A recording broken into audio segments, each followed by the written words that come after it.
City of Salem, the City Council Committee on the Committee of the Whole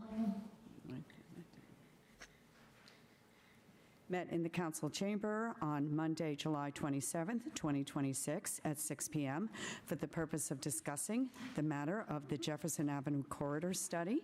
Notice of this meeting was posted on June 24th, 2026 at 3:54 p.m. In attendance, we have from the Planning Department, we have Tom Devine, Senior Planner, and Robin Lee, also Senior Planner.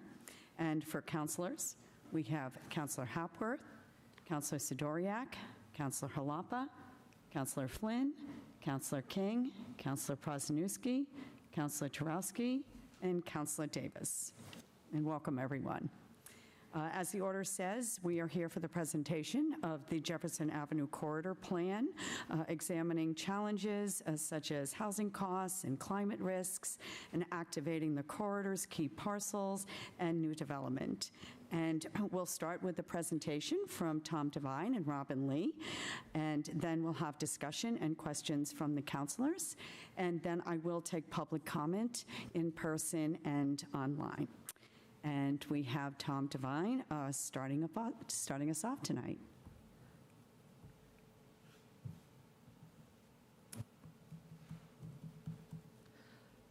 Can I share my screen? Yes.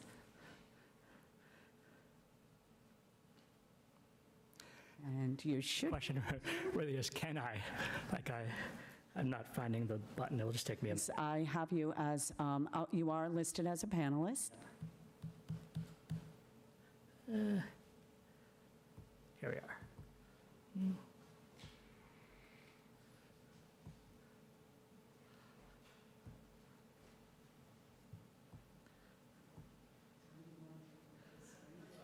There we go. I think we're getting up and running here. All right, thank you. Thank you. I'm Tom Devine, Senior Planner from the Department of Planning and Community Development. I'm here tonight with Robin Lee, also a Senior Planner with the Planning Department. Robin passed out some handouts that may help you follow along. If you don't have one, we have them here. I've been looking forward to presenting tonight. We have a lot of material to share. We're going to try to summarize it and give you just the highlights, but we're here to answer any questions on the details. I think we've had a strong process.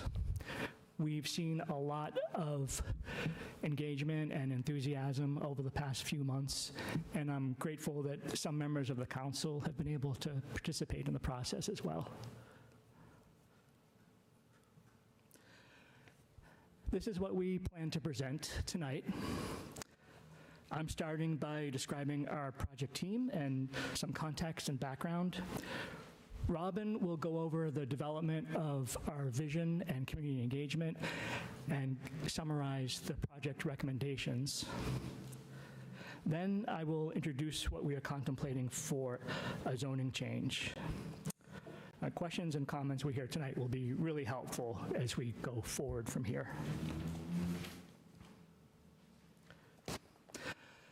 A planning project of this scope requires the involvement of a lot of people. Robin and I are just the tip of the iceberg. We also have the Metropolitan Area Planning Council as our lead partner, led by Avanti Crovey. Weston and Sampson is also supporting our work, led by Jonathan Law. And we have a working group with membership that draws from the area's institutions, Salem Hospital, Salem State, residents, the business community, Salem staff, and boards. Our study area is in Ward 3, so Councilor Sidoriak is on our working group. We also have Councilor Prozinski on our working group. Not called out up here is Beth Debsky, who deserves special recognition. Beth is managing the train stop project and has been instrumental to bringing people together for the corridor planning work. So starting with a little bit of context and background. We're focused on Jefferson Ave and the surrounding land. I think we all know, it's south of downtown. Salem Hospital's to the west, the train tracks, Salem State are to the east and south. The planned train stop is at Ocean Ave West, partway down the corridor. Robin will have some more information on the different contexts in the neighborhood and the way we're looking at them through different planning lenses based on the makeup of those parts of the corridor. And the purpose of this corridor plan is to activate key parcels and guide new development in a way that addresses the community's goals and advances its values. The community has done considerable work to the community has done considerable work that's relevant to this corridor. In particular, the city's identified its values and advanced projects to implement those values. And that work is a foundation that the corridor planning builds upon. Our existing conditions report goes into all of this in a lot of detail, so I'm just giving some highlights here. The housing crisis is obviously a top issue for the city. It was identified as a major priority through the Imagine Salem visioning work done a few years ago and our housing roadmap report, which calls out Jefferson Ave as an area for redevelopment. Safe and accessible mobility is an established priority for the city. The city has contemplated a South Salem train stop since the 1980s. In recent years, there's been a feasibility study and concept plan developed, and those have led to some federal funding for design as well as a partnership with the MBTA. The city established resiliency goals and its Resilient Together plan in 2021, and to implement those recommendations, we updated our wetlands ordinance and created a new flood resiliency ordinance. The corridor has some wetlands resources and areas of flood risk, so those policies are relevant. The city began looking specifically at land use in the corridor a few years ago. In 2017, MAPC studied some of the development possibilities in the corridor.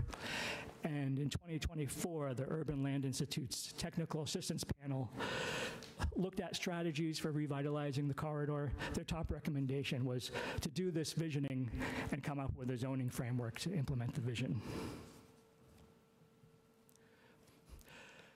For the project timeline, a project of this type is not fast.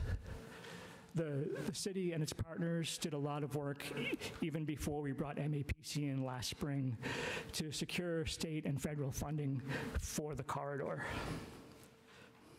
As for the planning work specifically, last spring into summer, the team focused on a deep review of existing conditions. That's a 100-page report that's on the project webpage that goes really deep and tells quite a story about the history of the neighborhood, and you'll learn a lot of things you might not have known. We focused on community visioning last summer into the winter, leading on development of recommendations this summer. Community engagement and working group participation are woven through the schedule. The timing of this presentation tonight is very intentional. Our recommendations are in draft form, and the zoning is just a set of ideas of what we're thinking of. So it's important to hear from you tonight, any members of the public too who might provide comment as we set the direction for our next steps. And we hope to be back here in the fall to submit actual zoning language that's informed by what we hear tonight. Now I will turn it over to Robin to speak about the vision and recommendations for the corridor. Thank you. Yes, thank you. And a reminder, yes, speak right into the microphone. Sure, thank you. Being here. Thank you, Tom, and good evening, Council. Thank you for having us this evening. I will be going over our development of the vision for this corridor. So as Tom mentioned, we first conducted an analysis of the existing conditions of the corridor to understand the current conditions.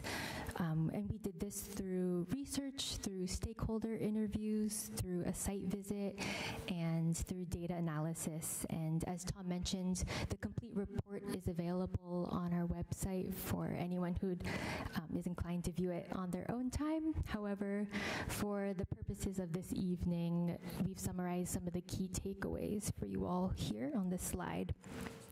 We looked at a variety of the different facets, including the environmental and historical context. A lot of the land of the corridor is filled due to the underlying South River. And so therefore there are many wetlands and areas that are of high flood risk and projected future flood risk, and also highly contaminated due to a past of industrial use on the land. Notably, 41% of the households along the corridor are housing cost burdened or spend 30% or more of their income on housing costs. And then in terms of the roadway of Jefferson Ave is notably unsafe, and the rail line that runs adjacent inhibits access from the corridor to other parts of the city. And additionally, the corridor also lacks fixed route transit currently. And then in terms of land use and zoning, there are different distinct sections of the corridor. Specifically, there's smaller lot residential, and then there's also larger industrial, commercial, and parking lot parcels along the corridor as well. A limited amount of green space and open space, and there are limitations to the current zoning. The current underlying districts of the corridor are a patchwork of different districts and notably limit a lot of multifamily development currently. So to build off of this existing conditions analysis and a lot of the planning work we've already done along the corridor, we also wanted to conduct a wide breadth of community engagement to hear from residents and those who live, work, visit, travel along the corridor, from what their experiences are and what they'd like to see.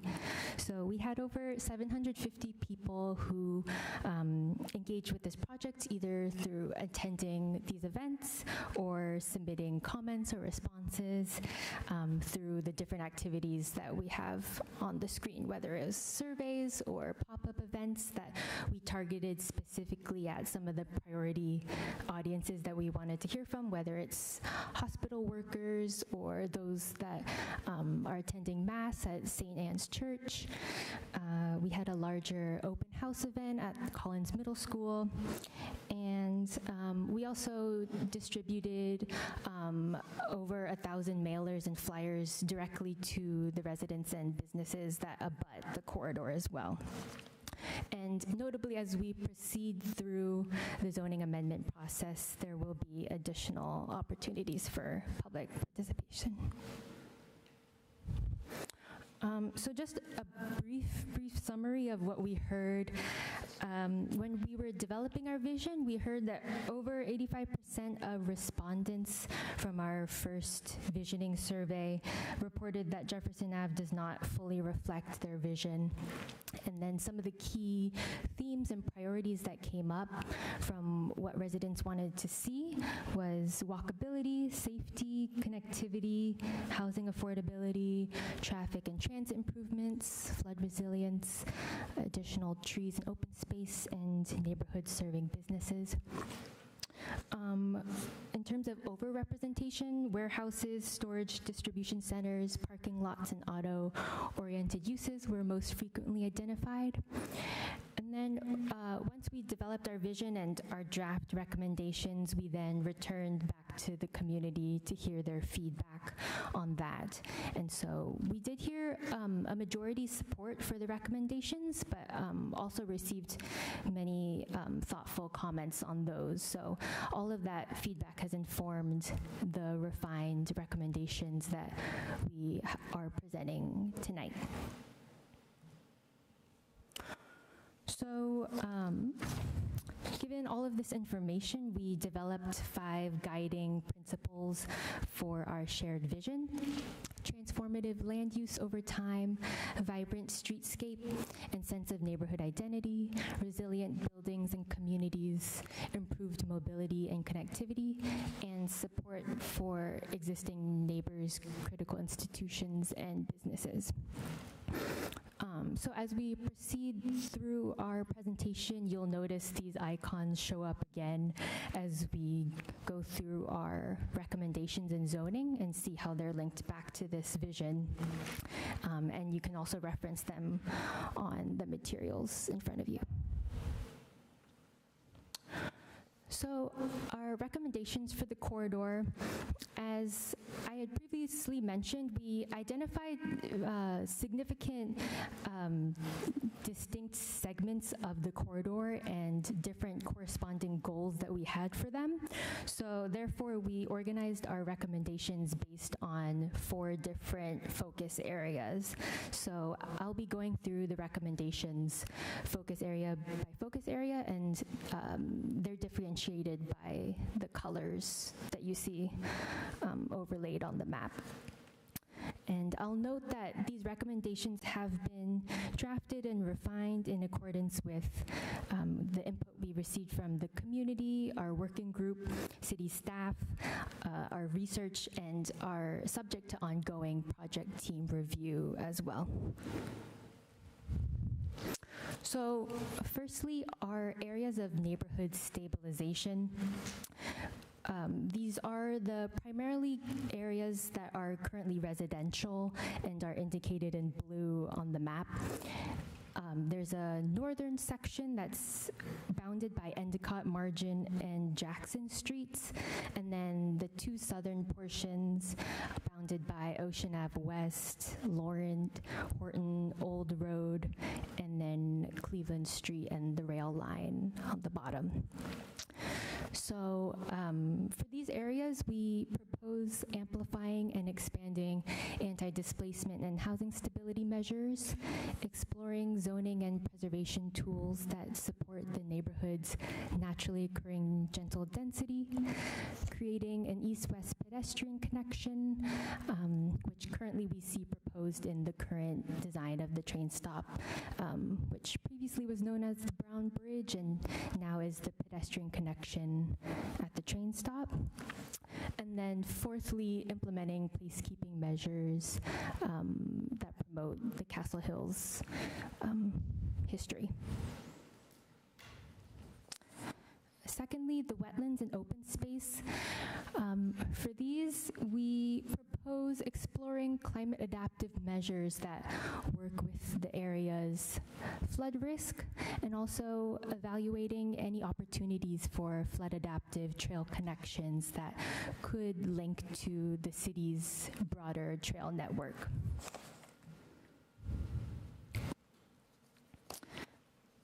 Thirdly, for Jefferson Ave itself, the streetscape, as well as the vehicular experience of the roadway, we propose supporting neighborhoods serving businesses along the corridor, and adding public realm improvements and streetscape improvements.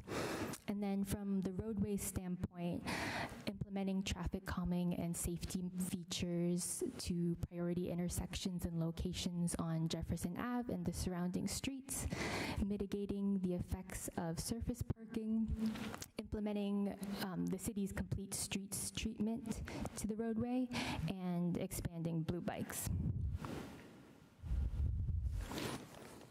And then fourthly are areas of transformation that are indicated in purple on the map.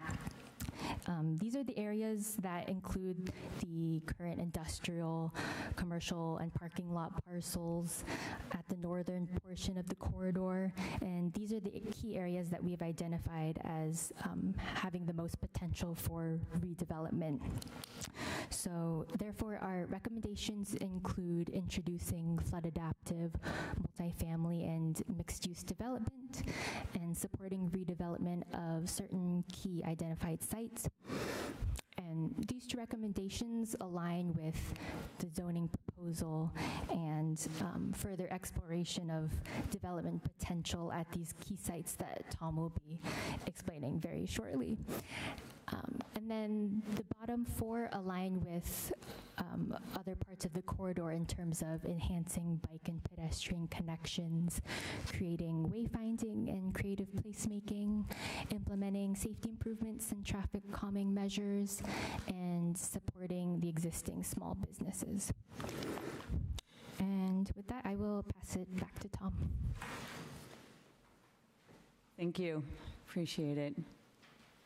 Yeah, we're back with Tom Devine. Thanks. Thank you, Robin. The city and its partners will work to implement this broad set of recommendations that Robin just went through. Zoning is fundamental, though. It can set the stage for the development we see over the coming years in the corridor. And please remind me if you're not hearing me well, this microphone, if I need to move closer. And this is another topic that is covered in depth in our existing conditions report, so I'm not saying everything now, just the highlights. The city has done quite a lot of work to embody its goals and values in our land use regulations, policies that you've seen come through the council in recent years. And I want you to notice that we're still using the icons that remind you when each of these things is tied to part of our vision for the corridor. Some of these policies that are already in place include the requirement for new buildings and major renovations to be resilient to 2070 flood risk, a minimum level of affordability recently strengthened from 10% of units at 80% AMI to 60% AMI. The city recently reformed its car parking requirements for multifamily development, allowing the planning board to work with project proponents to come up with what is the right amount of parking per project with no minimum ratio. The city requires architecture design review in many cases, and in the case of Jefferson Ave, it's an entrance corridor, and that triggers design review board involvement when there's 6 or more residential units being built. And I flag that one because the project team is having to ask itself whether that's the right design review for Jefferson Ave. I'll say more about that in a moment. There's also longstanding wetlands and historic preservation regulations that, like all these others, have been strengthened in recent years. But overall, these policies do align with the Jefferson Ave Corridor Plan, and they have been affirmed by our outreach and our visioning. However, the corridor's current zoning districts restrict multifamily and mixed-use development. Most of the area of transformation is made up of industrial, single-family, and two-family zones, and there's a little snapshot from the use table in the zoning ordinance, and under each of those for multifamily, it's N for no across the board. There are some paths to multifamily and mixed-use development with the existing zoning, but those paths are narrow. When a property is legally non-conforming with the zoning, there's an opportunity to seek a special permit from the Zoning Board of Appeals to change or increase that non-conformity. Some of the larger industrial parcels would be eligible to seek a planned unit development special permit from the planning board that provides some flexibility with the underlying zoning district requirements. And then there's the friendly 40B, a 40B comprehensive permit through the ZBA, which allows a waiver of strict compliance with the zoning laws in communities where they have less than 10% of their housing units deemed affordable. This zoning mechanism is automatically allowed, but because we're above 10%, it requires approval from the mayor. So here's what we are contemplating to bring the corridor zoning into alignment with the vision.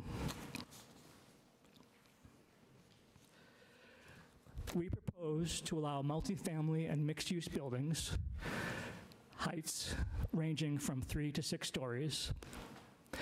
And we've tested this through financial analysis that's ongoing to confirm that it's feasibility, that these kinds of buildings will actually get built under the zoning.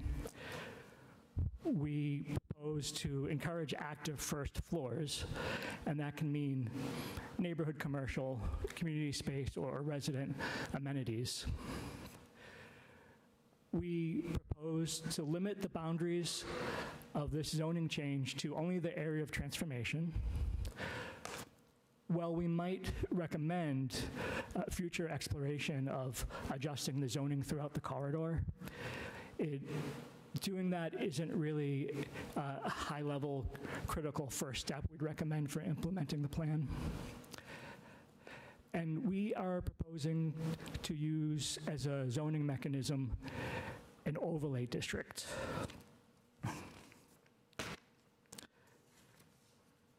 And an overlay district... I'm sorry, just a point of clarity. Are there colors up there that are corresponding to something? I am colorblind. I just want to make sure that if you could maybe like just be clear about what we're looking at as we're looking at it. Thanks. Yeah, thank you for pointing that out. The handout you have might be informative in this situation because that same map is on the handout and there are written labels.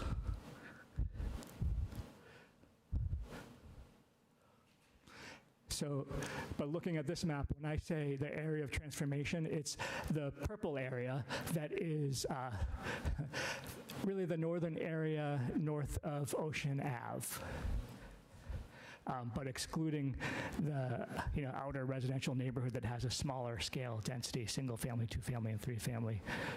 Does that get you where you need to get to see this? Yeah, I think I'm good on there right now. And I can ask questions offline. I just wanted to avoid confusing myself too much. Yeah, sure.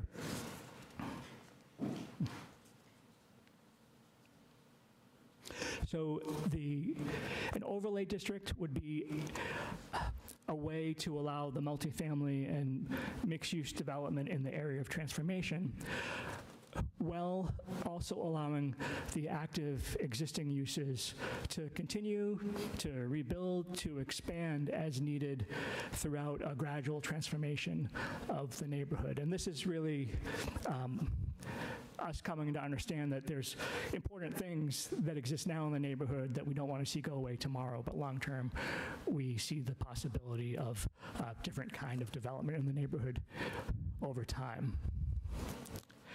And like I said, there are currently design review requirements for Jefferson Ave, but are they right for Jefferson Ave? So we're looking at developing area-specific design guidelines that will help ensure that the buildings that get built do follow what the vision is calling for. And lastly, we're contemplating the idea of a height bonus that would further incentivize things that we see called out in the vision. So our team stands behind our recommendation for a maximum height of 6 stories. And we're not talking about a height bonus that would be above and beyond that, but the question would be, do you only allow projects to go to that height, the max height of 6 stories, if they're doing something above and beyond that the community wants? So if they're providing more open space, a deeper level of affordability, or achieving what we want for an active first floor. And that's there with a question mark because I honestly want to know if anyone feels strongly about that, or if anyone is just totally opposed to that or excited about seeing it explored. Because that's just an idea, I think, trying to find a creative way to incentivize what we want. But I should say that if we explore this, it will require some analysis. We don't know yet if it would result in the intended desired goals that we want.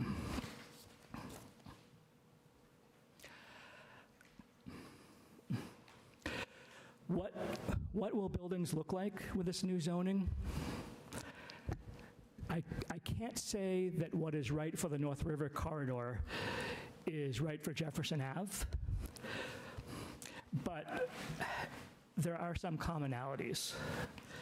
The projects at 28 Goodhue and Flint and Mason Streets, they're just about the scale of the development that the Jefferson Ave zoning would lead to.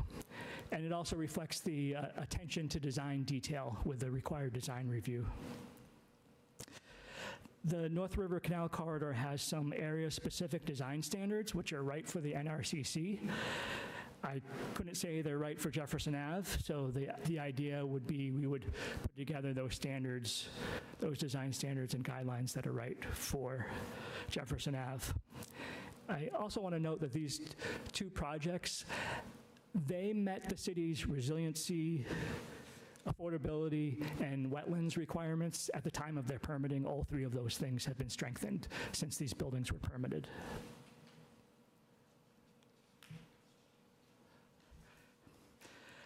I'd like to say something about the pace of change we might expect following a zoning change. Most of what we're looking at as key opportunity sites in the corridor have an active use that serves a need and can't go away immediately. The DPW site at 5 Jefferson Ave, obviously that's critical city infrastructure. That won't be a site that's unlocked for development unless DPW moves to an upgraded facility. And the city is studying that, but that will take years. And while it's really easy for me or any of us to look at the vast surface parking for the hospital as development opportunity, that parking today is needed for hospital employees. And it wouldn't be freed up for development unless there's some other arrangement, probably consolidation of parking into a parking garage. That is not in the hospital's capital plan. So at this point, the city is looking at ways that we could see the feasibility of that studied, because if we're going to have a train stop there, a surface parking is not the best use of land.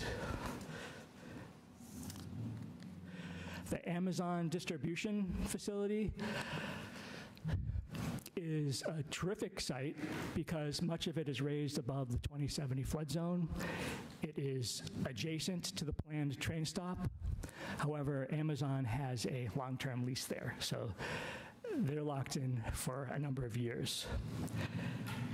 The site with the most potential to be redeveloped sooner is the vacant recycling building at 53 Jefferson Ave. We are communicating with the owners of that, keeping them up to date on the corridor planning and the potential zoning, and we are encouraging them to market the site accordingly. Even then, it's still a difficult site with its industrial history. The owner knows that we have resources. We have EPA grants for assessment and cleanup of sites like that we could use to target and support the redevelopment of sites when the projects align with the vision.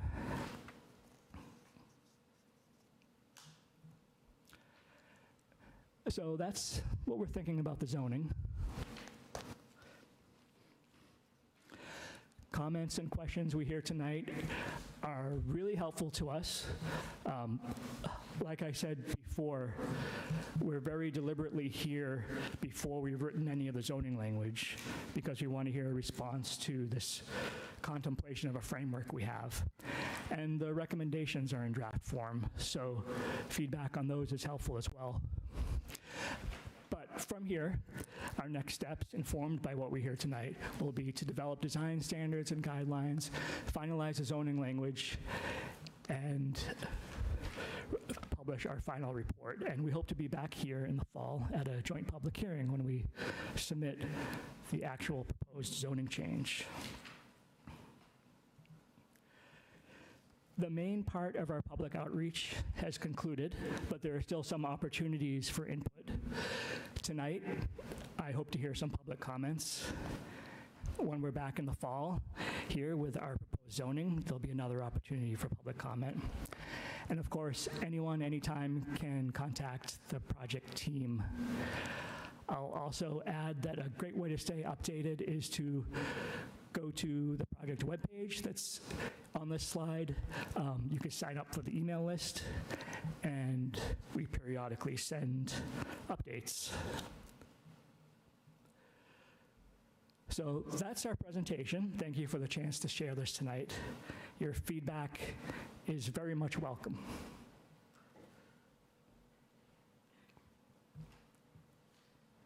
Thank you. Thank you. I'll start off by saying I really appreciate all the work that went into this by so many people, departments, and entities. Thank you for recognizing Beth Devsky.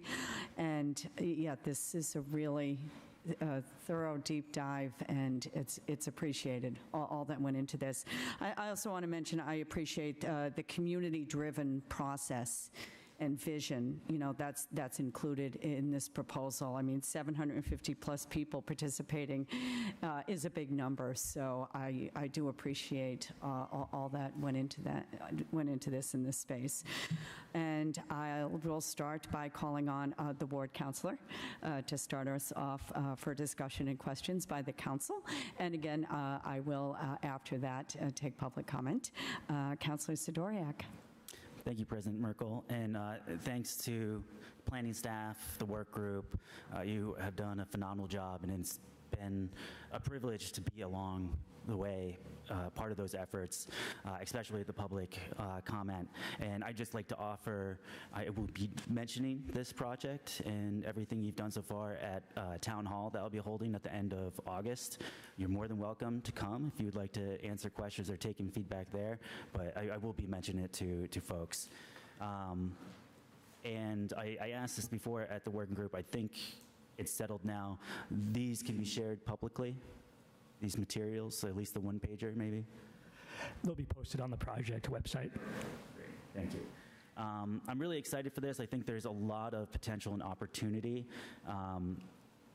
I do want to note with the height bonus, I think something that we discussed, and I just want to make it known to the other counselors, it is also possibly going to be used in a functional purpose, not necessarily to get additional units, but also in regards to allowing space for any flood risk.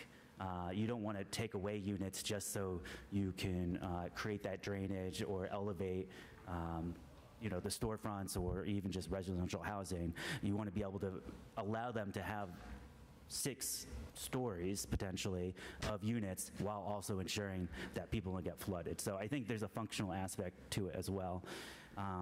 What I want to focus on is, has there been any discussion, knowing that there will probably be a train station there, that we're going to see some incredible development here, any discussion on value capture possibilities? Because I know these tools like tax incremental financing, the density or height bonuses, maybe even joint development regarding the DPS facility, those are better put up front and even put into zoning overlays to ensure that developers have a clear indication of the tools they have at their disposal. So I'm wondering if you have had any conversations so far about those. No, I guess it's just the default. If property values rise as a result of the train station, it's a little more property tax, but it's not setting an additional policy that deliberately captures it. Do you want to say more about what you have in mind? So, for instance, tax incremental financing. Right? You're going to have a base level tax revenue coming in right now, and I would say property values are going to increase because of the train station. They're probably going to increase because of the new housing. They're going to increase because of the streetscape. We're doing a lot of good stuff here. So everything additional of the property values increasing, taking that value back, that revenue, and making sure it goes back into that district. I think we've got a few tax or district or tax incremental financing spots around here, but I just want to make sure that we're actually really focusing our reinvestment of that increased growth and value that's going to happen in this corridor, especially if it can be redirected to drainage and environmental improvements, maybe not necessarily now, because we would like for the developers to be investing in this. Maybe we can look at impact fees or some other mechanisms to go with that. But in the future, when we know that climate change is going to be exacerbated and that infrastructure is going to be eroded, how do we keep on making sure that we are investing in it? Yeah, so I'm just taking this as a comment, as a suggestion for something to look into. This is really helpful. Anything to add? Okay. Yeah, I will look into that. Great, and I'm happy to have future conversations about what that might look like by putting it in the overlay, or if it's not even a reasonable thing for this type of development. But I do think that there is going to be value added to the Jefferson Corridor area, and I want to make sure that we're able to, quote unquote, capture it and reinvest it to ensure that it remains a great place to live. Yeah, thank you for the comment. Thank you. Any other councilors? Councilor Jalapa? Thank you, President Merkel. Thank you both. I am so excited to see this. I love seeing this kind of thing. I have a number of comments that I am excited to discuss. Something that the Ward 3 councilor just said kind of flipped a switch in my brain. And I'm wondering if there's any, was it intentionally done so that in and around the train station, only on the west side is in scope of this? And I'm wondering why that is, because a lot of the immediate area around the train station has the same principal uses that were described here, which is like industrial and that sort of thing. And it seems like a missed opportunity to me. Yeah, it was a practical decision because we had to pick some area of focus and get the most for our time, staff time, money, and however, yeah, a lot of what we have here could apply on the other side of the tracks. If we have a train stop there, it really may incentivize development on that other side. There may be an abbreviated study that would be done just to kind of supplement what we've done here and see how it applies over there. There's been some work done in past years looking at some of Salem State's underutilized parcels, and I think some of that actually informed our work here. But yeah, we just had to set the boundaries somewhere due to the resources we had. That makes sense. I'm not surprised to hear that. I definitely would encourage the city to put some thought into that as that project continues to move forwards over the years. So the existing train station's in my ward. I use it somewhat frequently. And the area around it is, I would go as far as to say, poorly developed for the use that it has. That's one of the busiest train stations in the state, and there's a lot of parking around it. And it really is a shame that if you go there and your train is late, you're sort of just stuck hanging out in some concrete, and it's really a missed opportunity to have like a cafe or a bar or like other uses that are mixed use, to have some residential above it. And especially given the side that's in scope is residential, and it's probably harder to redevelop that area in the immediate future without displacing people. And meanwhile, on the other side, there is a lot of industrial. I definitely think as that moves forward, that should be considered. So thank you. The other thing that I noticed, there's a couple things that I want to touch on in this, which is that I actually live inside of the North River Canal Corridor. Do you know when that work was done? It certainly predates my time living there. When the planning work was done, it predates my time too. I think it was 2006. That's for my own records. So I live off of like the Goodhue area. Actually, I am very familiar with the North River Apartments area, and the Halstead's a little bit farther away from me. There are like two other building developments in that area.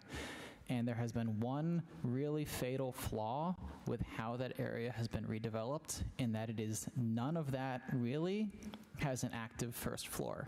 So I'm very excited to see that being in one of the things that the city wants to encourage in this new area.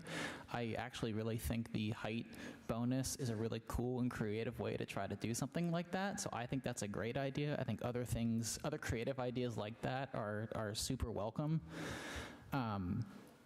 But it is an issue in this area that it is sort of just a dead place. There's like a couple small businesses that are over in this one building, and I have like spoken to, it's one developer that's done all of that, and I've spoken to some of the small businesses, and there doesn't really seem to be an interest. There didn't seem to be an interest from the developer to do more of that. The only building that has commercial of the few that they've developed is this 28 Goodhue, which was the very first one that they did, and something about that said it was a mistake to them, and they did not continue that pattern, which is really unfortunate because you get there and there's nothing there. It's just parking, and it's really unfortunate because that could be a really cool little neighborhood that has like a lot of life in it.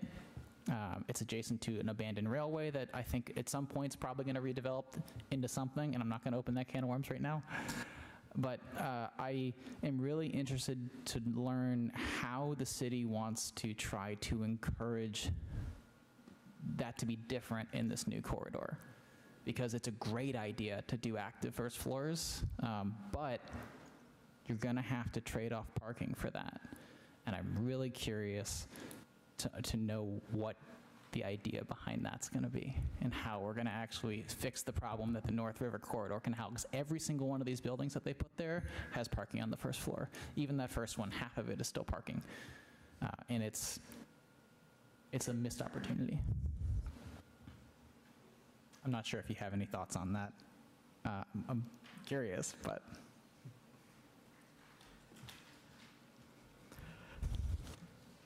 Oh, I'm just hearing this highlighted as something that's important to keep in mind as a priority as we flesh out the design standards and the zoning. Fair enough. And again, I'm appreciating it that it's in here, and I'm definitely not just using this as an opportunity for me to flip through my notes to see what else I wanted to say while it's here. Were there any conversations around the wetlands and open space? So similar to the North River, which is it's in my ward, the South River, we really did it dirty back in the day, and it's all sorts of screwed up in terms of the natural state of that river. A lot of that is out of the physical bounds of the area here, but have there been discussions on how to try to restore some of that, of the section that's in bounds here, in scope here? The existing conditions report tells a lovely story about the gradual filling and culverting and degrading of the South River, resulting in what we have today. And it leads to the idea of daylighting the river for environmental and resiliency purposes. And that's, it's not established whether daylighting would have those benefits, and there'd be a lot of work to establish that.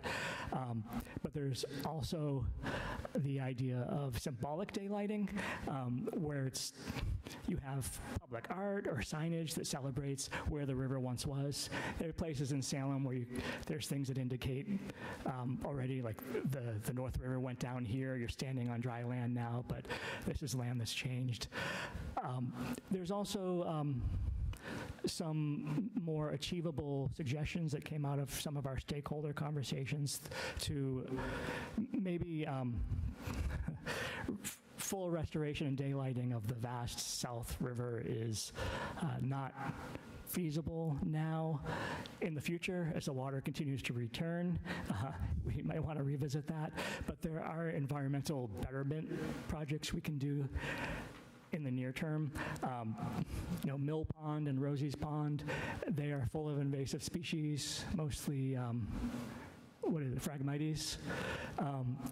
And even just for aesthetics purposes, for the new housing that may be there, they might want to see an improved green area. I don't know if I'm answering your question, but I'm sharing with you my thought process around that. Yeah. Thank you. I'm going to read through my quick thoughts that were on page 18 here, which is, if you can believe it, is on the streetscape section. I appreciate everything that's in here about, connecting and mobility and all that stuff. I did notice that the scope of the project here ends, I think, where Margin Street starts, right around the police station. So food for thought of all the great stuff that's going to be done in this corridor in the future. How does that actually get connected to downtown, and how do we not just leave that gap there? So I'm sure folks will have thoughts about how to address that in the future. I don't know if you have any thoughts you want to share right now. You stepped up to the mic, which is why I was asking. Oh, just to say that's a great comment. Appreciate it. And then, as I read through how we're going to attract different public art and attract foot traffic, what kind of things are we really talking about there? The traffic calming and safety features, I'd love to hear specifics. Mitigate the effects of surface parking, I love that idea, I'd love to learn how. And expanding blue bikes sounds like a great idea. And my last question is, has this been presented to the Bicycling and Shared Path Advisory Committee yet? It's been shared through updates at their meetings, and when there have been public outreach opportunities, I've updated them. This latest with the draft recommendations and the proposed zoning framework, they haven't seen that yet, but that's going to go public soon. I would definitely be curious to see what the committee's feedback is on that, and especially as things start getting more detailed with some of the streetscape and connectivity pieces. I think their feedback would be very, very helpful. And that's all I got. Thank you very much. Thank you. Any other questions or comments? I see 3 hands. I think I saw Councilor Tarowski's first, then Councilor King, and then Councilor Davis. Thank you, President Merkel. Really, thank you for coming to share this with us tonight. This is a really exciting project. I think the idea that we can finally start to cross the divide that's the train tracks is really going to be helpful for this area, so I'm excited to see the South Salem train station take shape. I think that's pretty much going to happen at this point. But if it doesn't for some reason, it would be nice to make sure there's a contingency plan or some way to get pedestrian access across the train tracks in the absence of that project happening. I don't think that's likely, but I just wanted to put it out there. With the hospital being adjacent to this area, if there's a way to include like a collateral, a 2-lane bike lane as part of the project, that would allow emergency vehicle access through the back way to the hospital. So I think that's an important thing to consider, at least in the area around the hospital or toward the downtown area where traffic might be more. Really excited to see the potential for blue bikes expanding, as the Ward 6 councilor said, making sure that we can incorporate secure bicycle parking into areas that are developed here, and adding other access points for micromobility devices as well.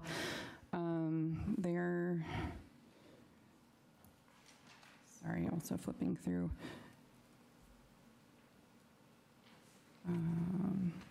Do you have any idea how many people inhabit the purple area right now? It looks like it's mostly industrial, but I just wanted an idea of scale. We probably have those numbers. I can find them and get back to you. It looks like most of the area of stabilization is the R1, R2, correct? And then the area of improvement is mostly industrial with some R1, if I'm reading that right, and like a carve out for wetlands. Yeah, picture yourself in that area looking right at the industrial side, but then there's like some single family and 2 families on the other side. Okay. And I guess the last big opportunity for transportation enhancement here would be if there's a way to redesign Jefferson and Jackson, that would be great. Because that intersection is a nightmare to cross on foot and confusing for drivers as well. I think there'd probably be a good case for a roundabout there, further on down the line. But yeah, really, I'm happy to see the examples of the newer apartment complexes in here, because I do really like the styling on these. And those are two great examples locally. I think that's mostly everything I had. And just, again, making sure that the structures that are on even an active first floor, like I assume this would include like HVAC infrastructure being located on higher floors for flood resiliency, things like that, and incorporate in the design. That's required in our ordinance. Right. In the existing ordinance. Okay. Yeah, I'm excited to see where this goes, and thanks again for coming to speak with us tonight. Thank you for your comments. Thank you. Thank you all for your comments. It's appreciated. Councillor King. Thank you, and thank you for coming. I wanted to quickly answer the Ward 6 councillor. It looks like the North River corridor, that vision statement was written in February 2003, so that's been a long process. I also will note that in section 8.4.2, the standard section of that overlay district, in two separate spots, it talks about motor vehicles and things in relation to what your comment was. So number 3 is, it says that ground floor spaces should have an active pedestrian friendly use, essentially, for all buildings that go in. So I don't think that's currently being followed. And section 9 says that other modes of transportation over motor vehicles should always be prioritized when building those projects. So a thought, when we go through the process of refining the overlay district, we should really think about how we're enforcing that overlay district, because it sounds like there was some great vision in the initial language that did not actually play out with the projects that were going in. I will also note, just because I was reading through it, something we'll want to be thoughtful with when drafting the full new table for uses, allowed by right, not allowed, special permit. I think we want to be really thoughtful about what's currently in those spaces. So, like, for example, I just flagged a couple from the North River one. Multifamily, for example, in the North River one is still entirely by special permit. It's a long process, but it is still special permit. Things like brewery and winery, which there is technically a brewery in the section that you're talking about, or winery, cidery, whatever you want to call it, that's by special permit. Restaurants are by special permit in the North River. And I realize it's a different neighborhood, to your point. But something we'll want to make sure is that, like, if there's current things that people really love in the neighborhood and we want to see more of, we shouldn't be making those harder than they are today and adding a special permit restriction to those. So just to be careful with that. So that's my first, just a comment. And then this is an excellent presentation. I just have 3 definitions questions for you, because I know with a presentation like this, we get really into like the planning language, and this is partially for me and partially for the folks at home. Could you define, I just have a couple ones that came out that flagged with me that might be hard for folks to understand. What do you mean by fixed route transit? That was earlier in this presentation, but it was something that the area lacks, and I don't even know what that is.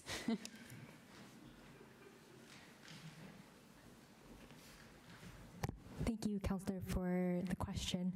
My understanding is no existing bus routes, public transit. I don't know if there's any other examples, but yeah. Generally public transit then. Yep. Okay, great, thank you. And then later in the presentation, you mention green infrastructure on streetways. What does that mean? I guess examples would be something like a bioswale, or something that is typically permeable surfaces that can take in water and when be adaptive to events like a flood or a storm. I see, so like grass, or like a grass alternative, basically. Okay, great, thank you. And then my last one, I'm a little bit more aware of this one, but this is mostly for the folks at home. Can you just give some examples of what a complete streets program includes? Like, because that's also mentioned as the priority for, and I'm not, for folks at home, what does that include? Yeah, a complete street is an aspiration in my mind to have a street that is accessible and safe for all users. So it's not just dominated by the needs of automobiles, but there's accommodations for bikes and for pedestrians, for people with disabilities. The state's working through some new regulations for all those very reckless and fast electric vehicles, but for them too, that's the idea of complete streets. Okay. So just more friendly to pedestrians, bicyclists, and just people who want to enjoy the road who are not on a car, basically. Streets for everyone. Okay. And I imagine that is where things like traffic calming and street safety play in as well. Yeah, so it can be so many different things, not just putting in protected bike lanes for bikes, but making sure there's a network nearby for bike paths people can get to, that there's visibility at crossings, the road is a certain narrow width that discourages fast driving. The intersections are designed in a way that is less likely to lead to crashes. There's 1,000 other examples. It's not my area of expertise, but those are the kinds of things I see in the projects we do in Salem. Great, thank you. I appreciate it. And then this one actually, it kind of relates because I think it jumps out. And you did define this one for us, so I appreciate it. So I have a follow-up question to it. But the word height bonus, or the phrase height bonus, I think it confuses a lot of people. Like, I hear that and I'm like, oh, you want to give them a bonus for building higher. Like, that's just how I think a lot of people might think of that. But it sounds like how you use height bonuses is it's basically if a developer wants to build to a certain height, you're basically going to require them to do additional things that meet community needs, almost like a mini community benefits agreement, essentially. Like, you're going to make them do extra infrastructure work, things for flooding, things, more green space. That's basically what that means. That's exactly what it means. It's something we're excited about right now. We're not hearing anyone say that this is a horrible idea tonight, but we just don't know yet if it will work, so we're going to take a good look at it. Great. Thank you. Okay. And then I just had a comment. It sounds like, I know you're still refining the idea of like what the overlay could look like. I do want to flag just, so it looks like from the visual, it's like roughly 2/3 to 3/4 of the transformational area is industrial, but it's like 1/4 to 1/3 of it is R1 right now, from what I can see.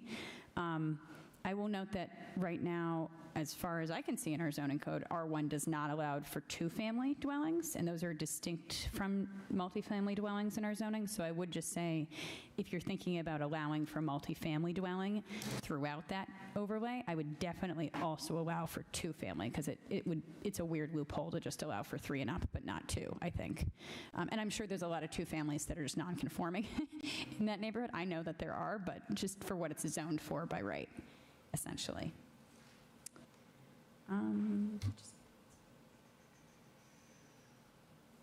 And then my last question, actually I'll make one thought just to the Ward 6 councilor's point about the other side of the tracks. I will say, because I'm the councilor for the other side of the tracks, the street that comes to mind on the other side of the tracks, if you ever were going to expand this scope, is Broadway. Like, that street is like the obvious in my head, most similar to this side, so just a thought there. And then my last question is, there's so much in here that is not related to the zoning at all in any way. Do you, at this point in time, anticipate there might be like other elements of this project that you might come back to the city council for additional assistance or zoning changes in the next couple years? I realize there's some longer term aspects of this, like the train station, which I love the optimism from the Ward 1 councilor on that one. It's great. But just in the shorter term, if there's other elements that you foresee needing to come before the council for. Yeah, the other zoning changes that we're thinking of but not proposing to do now would be for the areas of neighborhood stabilization. So those built-up neighborhoods of 1, 2, 3 family homes, they have a lot of nonconformity with the zoning. But they also have a lot of non-conforming things that the neighborhood appreciates. So there's some like mixed-use corner stores where you have housing upstairs and a little convenience store on the first floor. and that is not strictly allowed, or may not be strictly allowed under the existing zoning district. And there are parts of the neighborhood that, if there were to be some kind of redevelopment, a 2 or 3 family house might fit just right, and it may be new housing for some new Salem residents, but it may not be allowed by the underlying district. So we could perfect the zoning in those areas to make sure those things are easier to do. But those neighborhoods are also protected by us not rezoning them for 6-story buildings. That's great. I definitely approve of making our neighborhoods that already exist legal in our zoning. I'm a huge fan of that. Great, thank you. Thank you. And I appreciate the request for clarity on some of the terminology, always helpful. Councilor Davis. Thank you, President Merkel, and thank you both so much for the work that's gone into this. I am very excited. I'm thrilled about this area being talked about for multifamily and mixed-use buildings. I'll echo the Ward 6 councilors' point just about the other side. I understand like the logistical just kind of limitations of that for this project, but of course we'd want, with this new train stop, anyone that's kind of in that half-mile radius on either side having that, multifamily zoning. So I think that'd be a mixed opportunity. I know that we're talking about a project a few years down the line. But yeah, I mean, for the reasons you mentioned, and then obviously this is very close to Highland Ave.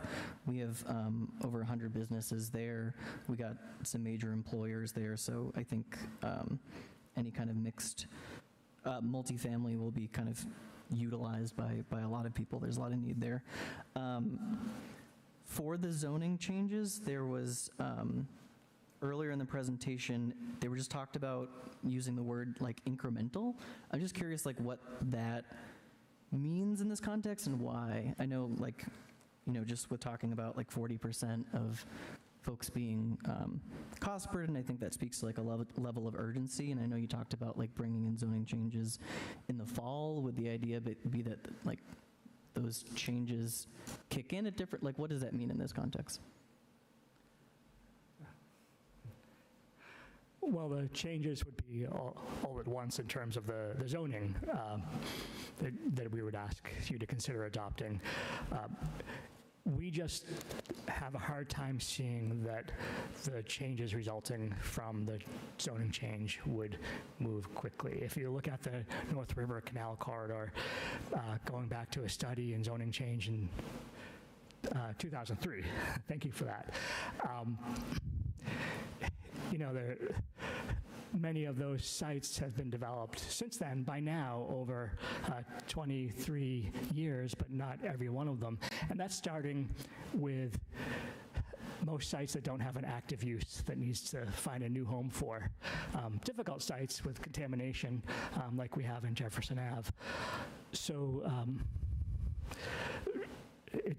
this kind of development is likely to move slowly, even when the city rolls out the red carpet and puts whatever kind of resources it can behind the projects it wants to see. If somebody comes in with a development that has 100% affordability, I mean, the city will do so much work to help facilitate that. Even then, all hands on deck. Everything takes years. That makes sense.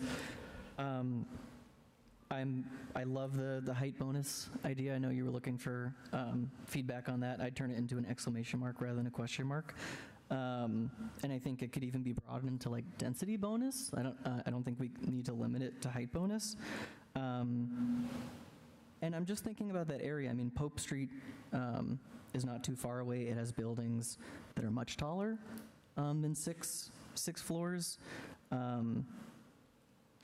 I'm curious about why setting that limitation, right? If the kind of guiding vision, if having taller buildings, and that can help the developer get to a much deeper level of affordability, especially if there's that kind of commitment because they're being given that height bonus, why limit it to 6 floors?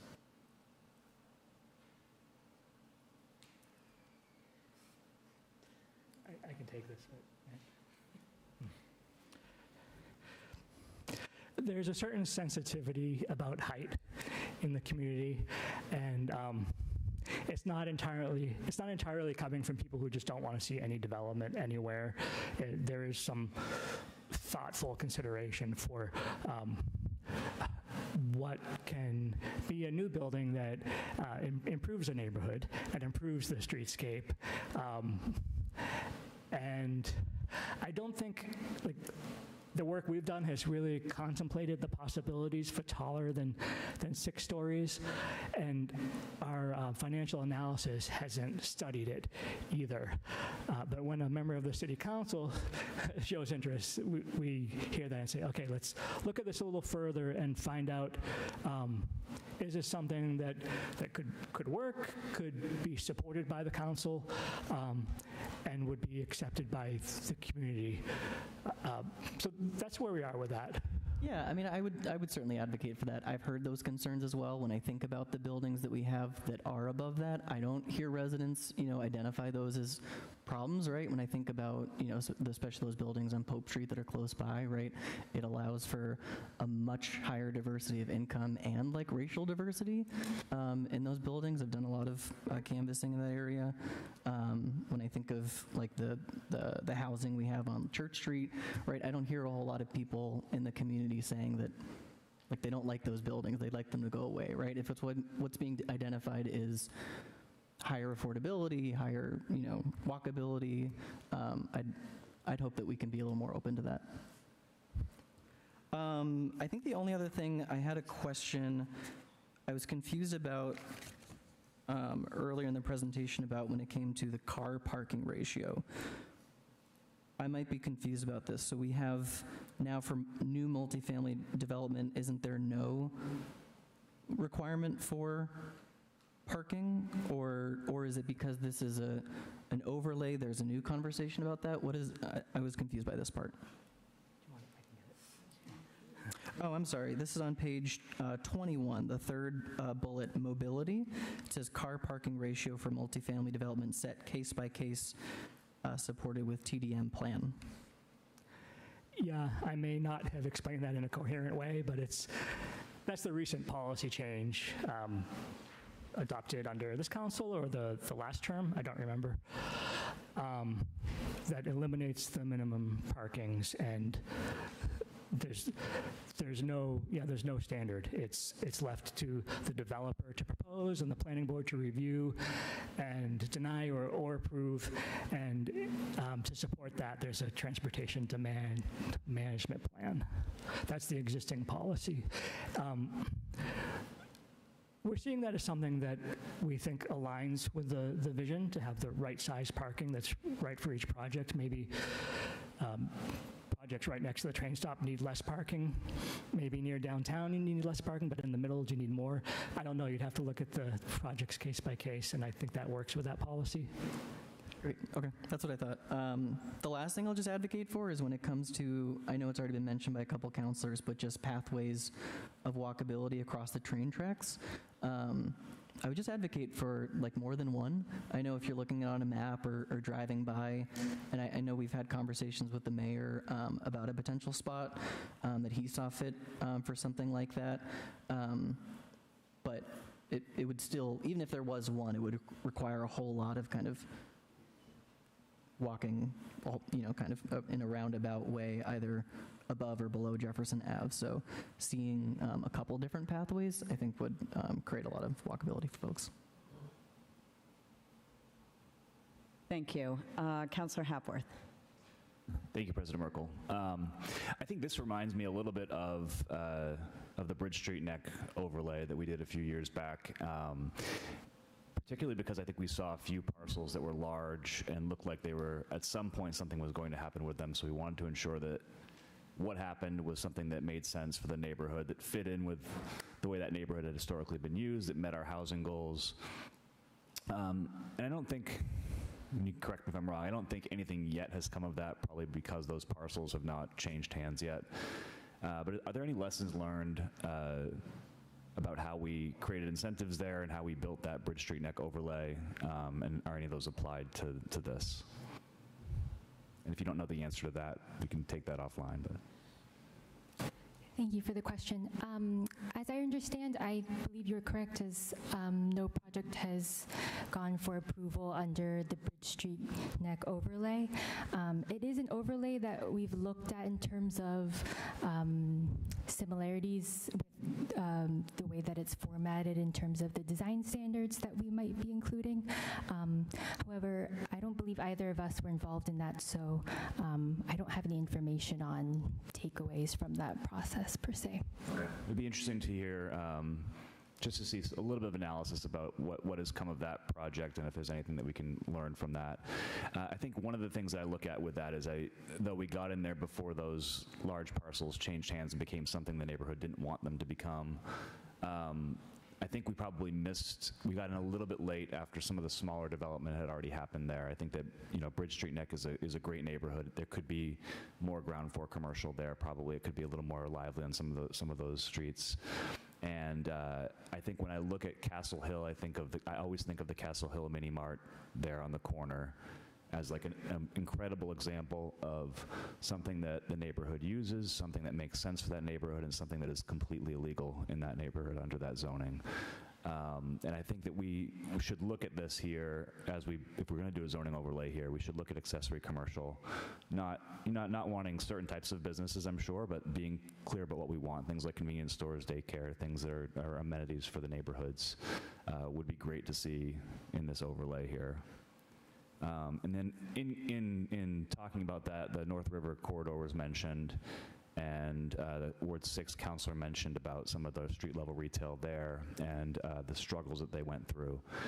And the struggles, as I understood it, was that those spaces were too big to attract a tenant that would make sense in that neighborhood, that I think a lot of times the developer is looking for a Walgreens or a CVS or something, or they do something like the Bricks where they didn't put anything in there that made sense for someone to start a business there, or made it too unaffordable. So I think if you look at ground floor retail, look at something that is very clear about what the size dimensions should be that would encourage small businesses to go into those spaces. And then I guess just the last thing we talked about incremental development. I think a lot of times when we think of zoning, we think of it like it's a city building video game. And if we say something can go somewhere, it's going to go there. And that's, as we know, not the case. And it's allowing for uses in the future that could be 10, 20 years out. North River Corridor was 23 years ago, apparently. And I think if we don't do these things and we create this fire hose of demand that doesn't create incremental development, that makes things go from a surface level parking lot to a 7-story building very, very quickly. And I think that most residents you talk to would prefer to see incremental. They would prefer to see neighborhoods change slowly over time. And opening up the zoning a little bit in some of these areas can allow for that a little bit. And then just one bit of support for the height bonuses. But I would also like to see us talk about potentially, if we have certain goals, if it's around affordability or around public art or design or whatever it is, even look at potential permitting pathways to get developers through those a little bit faster if they're willing to give us certain amenities. Thank you. Thank you.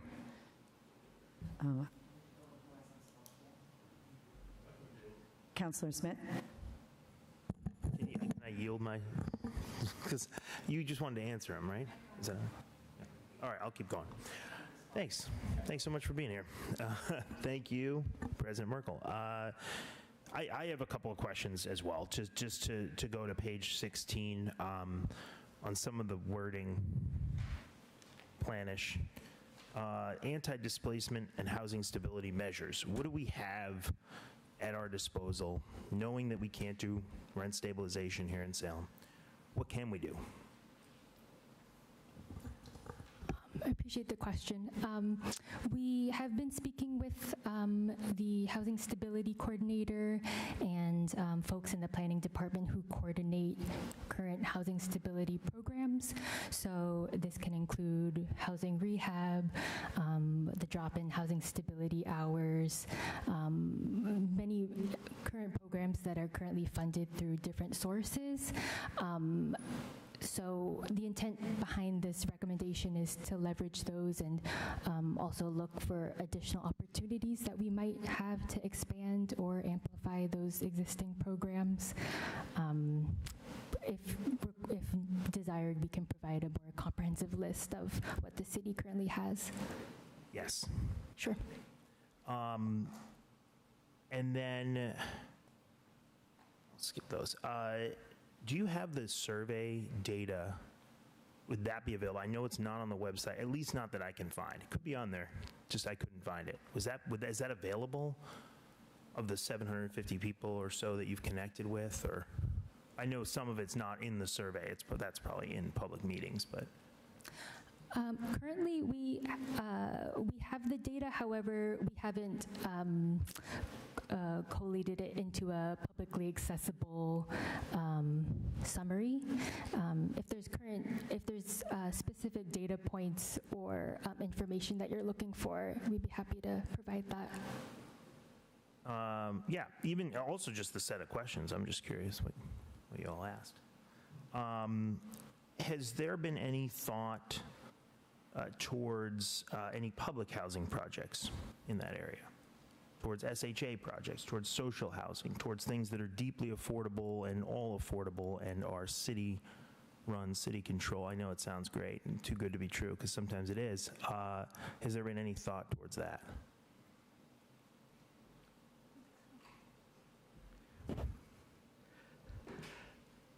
The hope is that we'll see what we're lucky that we've been seeing a lot of in recent years with projects from partners like the North Shore CDC or Harbor Light or Beacon Communities come in, and they attract some of their own state and federal funding to have not exactly public housing that's owned by the Salem Housing Authority, but sort of an equivalent by a partner organization.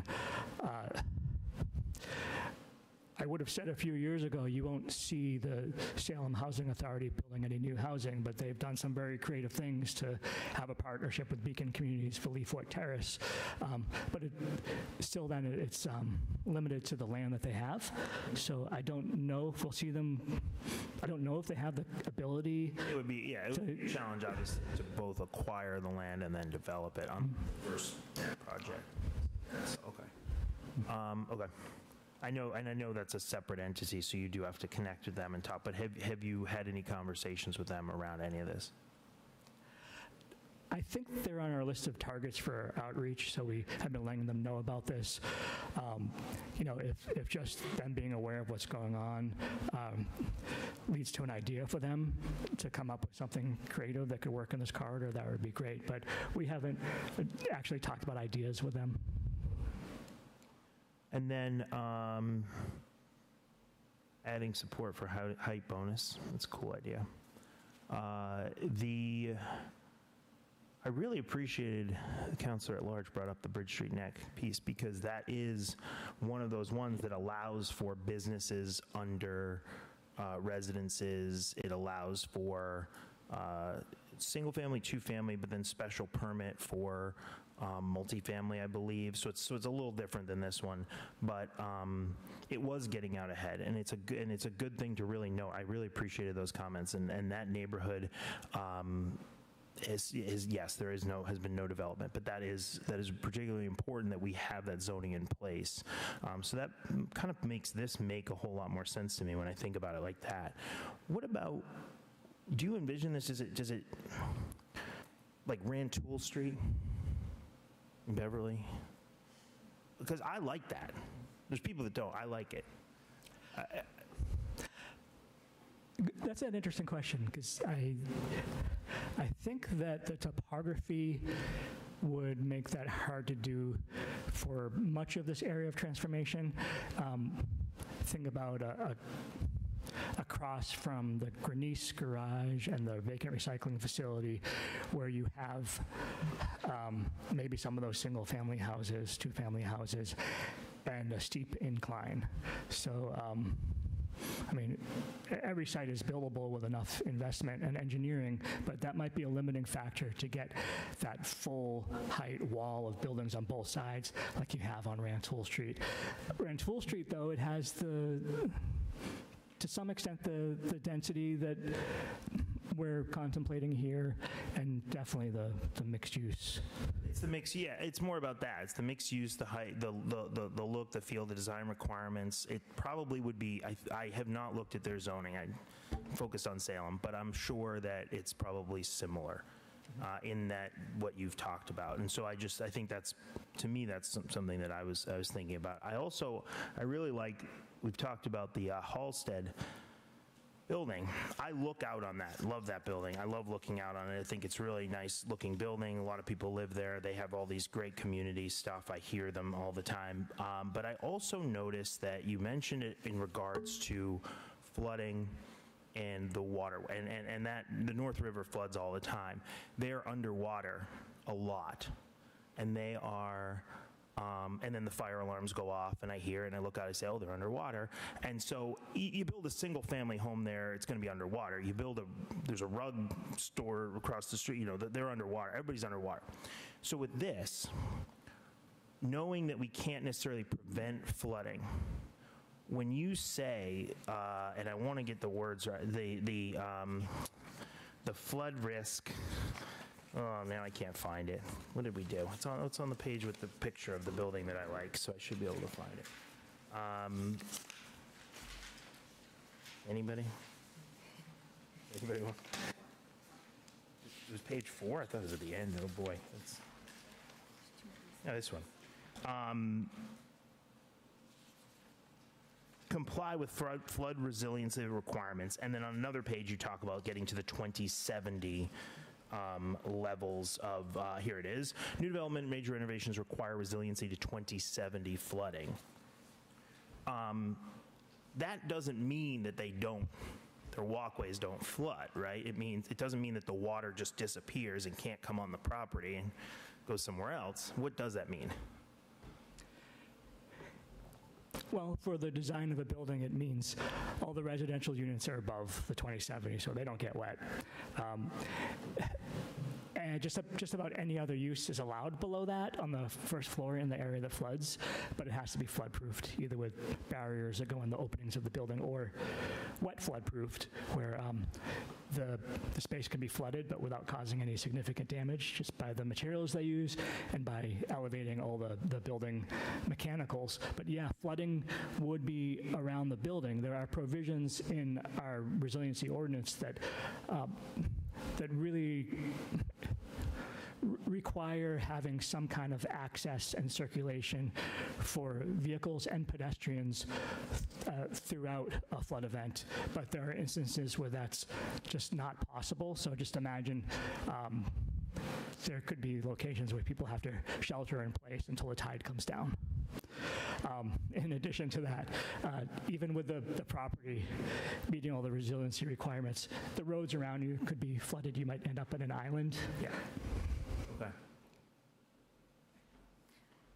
And I'll just note that the information that Tom provided it's through the Coastal Resiliency Overlay District, which was adopted in 2024. So it was after the permitting of the Halsted property. And that may be where I'm getting tripped up here. I do know that the Bertini project also floods. I think that might have come in before as well. I would assume they couldn't have built it that fast. Yeah. So okay. And then the final piece I have is: does your zoning draft allow for any two-family and single-family development, especially along those outer areas where there already is a lot of single-family, or two above a business, that kind of thing? Or are you thinking only about rezoning for just multifamily? Yeah, I really mean it when I say that this is in development and we haven't figured it all out. So yeah. Comments like this are especially helpful. Was I hearing from Councillor King about not wanting to leave a gap for that kind of housing? Because we might be looking at this in sort of a blunt way without considering all the nuances of the area transformation. That west side of Jefferson Ave that's constrained by geography, that might be a perfectly good place to keep it zoned to a lower density. We have to look at that more. But I feel like I'm getting good comments that will inform how we handle that. Yeah, I would say that as well. I mean, especially with, we are building a lot of single units and two units of two.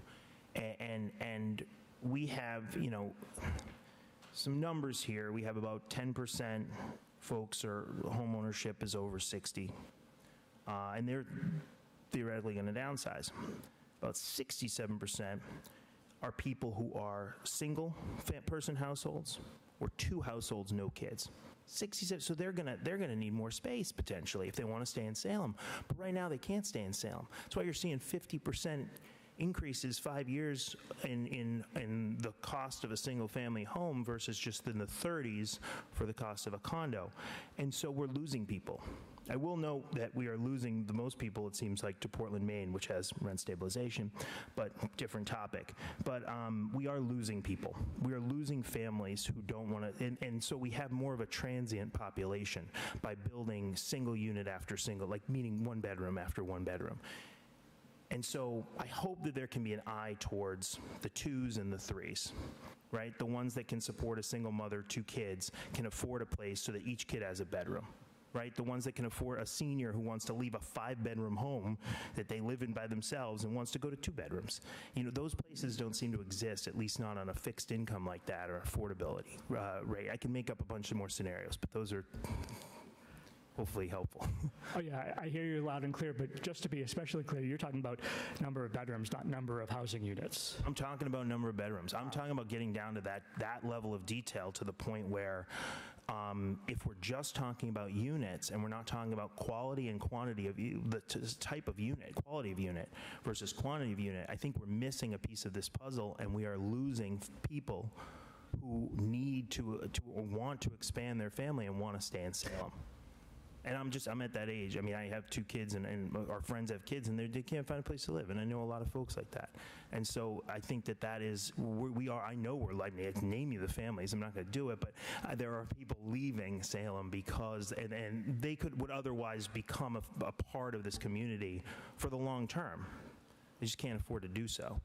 And so I worry about that when we're only focused on how many units, and we're not focused on the quality of those units and how many people can be served by those units. It's also talking about 3-bed, multiple bedrooms for roommates and things like that. So I feel like you can do more, but sometimes with development, you can make more money by chopping it up into smaller units and more units. So. That's all I have. Thank you. Thank you. That's very helpful. Thank you. I think Councillor King was next. Thank you. I just had one question, but I do just want to, I cannot find the data to reference just this quickly, but I would encourage the Ward 2 Councillor. I have seen data from the last few years in Salem that actually the type of units that we lack the most for what people need in Salem are studios and 1-bedrooms. And I think it's possible that what people are experiencing is that because of the lack of high quality 1-bedroom units, people who want to downsize do not have a space to go, and then we can't do the hermit crab thing where they downsize and then the family goes in. I can't find the source, so I don't know how old that data is. That might be 5 or 6 years old, so maybe there's been building since it's changed that, but something to look at when considering because I agree, it's very important. My question was, I did fill out the survey, but I don't remember if this question was in there.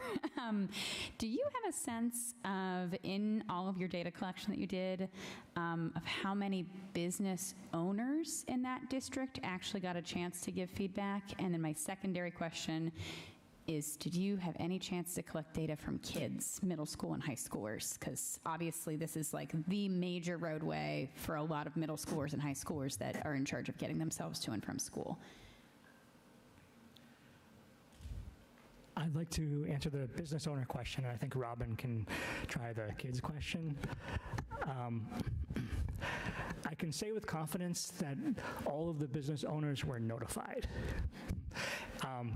With our blanket mailing to every door, whether owned or rented, residential, commercial, or other, we asked optional questions in the surveys to learn about who people are and who they represent, and it didn't show a large number of business owners. Seeing that, we made an extra effort ahead of some of our engagement events, and Robin and I actually went door-to-door canvassing. Didn't end up having big conversations with everyone, but we were handing people flyers. We have Mike Bouchard of Bouchard Auto on the working group, and his input has been really valuable, and our team has had some offline conversations with him, and he seems to be tuned into the needs and the interests of some of the other businesses owned by people he's friends with. And Jeff Schwartz, too, Salem Chamber, was here. He's on the working group, but he represents businesses that are members. Not everyone on the corridor is a member, but he has some sense of the business needs. We've also heard from developers who have different opinions about what the uses are that are needed, and I think when we're not hearing as much as we'd like from the current business owners, there's one of the developers I think is really advocating for the kind of space that serves the current businesses there. So we're hearing that. But just to be completely honest, we're not hearing as much as we wanted from the business owners. They're busy operating their businesses. Yeah. I'm happy to hear you went canvassing. I was going to suggest that if you hadn't yet, so that's great. It might be worth, while you're in the next phase, it sounds like you've got like a little bit of time before you hit the final zoning proposal together. It might be worth going out again, because I know those business owners, just depending on what time of day you went, and you might just, and even if you don't get the owner, I know I've gone canvassing with businesses, even talking to like the manager on duty and just getting some feedback is sometimes helpful. Yep. And we did hear from kids.